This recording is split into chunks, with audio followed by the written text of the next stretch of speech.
And Ted writes about his experiences in his new book, A Golden Voice, How Faith, Hard Work, and Humility Brought Me from the Streets to Salvation. Ted Williams, welcome back. It's good to see you. Good morning, Matt. Good morning. We ran into each other on the street not far from here a couple of weeks ago, and my first reaction was, he looks good. He looks really good. Is the exterior showing me what's going on inside? Yes, it is. So inside how are you and doing? outside. What's going on with you? Well, right now, Matt, I have a book, as you mentioned, and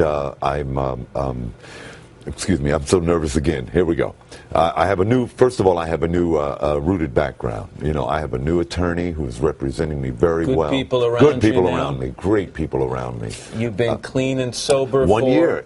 Actually, May 4th celebrated the day that my daughter, and I also had a daughter who got married on May 4th, but it's been 1 year.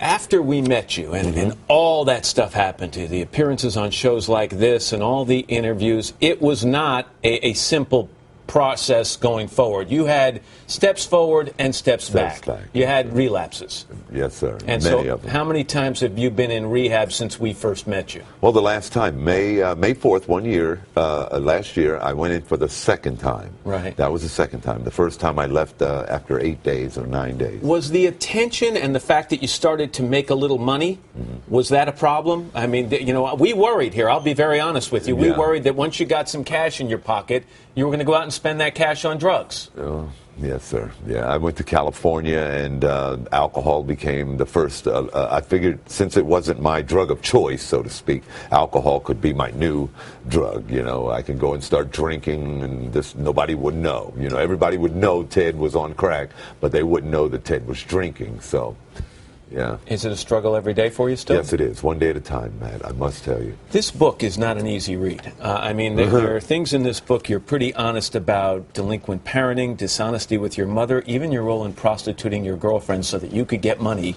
for drugs. Why'd you decide to write this? Well, you know, all through that journey, I never stopped praying. I never lost hope, Matt. I never did. I would ask God, please, let my mother and myself stay alive one more year, Lord. Please, let a life-changing turnaround happen in my life so that my mother would not close her eyes saying, I did a bad job raising this child, you know, and every year it would get more and more difficult to accept, as I mentioned to you a year ago, that I was going to mark 2010 as another year wasted. But it actually was the year that I found Christ in my life. You talk about while you were on the street, you started hearing a voice. Yeah. And that voice was saying, do something. Do something, yeah. Do something with your life. The voice of? God. God, I'm telling you, because I would literally throw stuff on the ground, Matt, the litter, and then that voice would say, you know, I didn't create this world to look nasty. And I would actually walk back as far as a quarter mile to go pick that up and throw it in the trash can. You write a couple of the chapters in this book, and they're from your girlfriend's perspective, which is interesting, of what she was going through and must have experienced during this time. What's your relationship with her like? We're doing well, you know, one day at a time in that, because we've had a big year of using and so forth. So now this new domesticated life is really wild. That's perhaps the side of this that people don't spend enough time talking about, is that, you know, everybody thinks the guy who's abusing crack, the guy who's abusing alcohol is doing this to himself.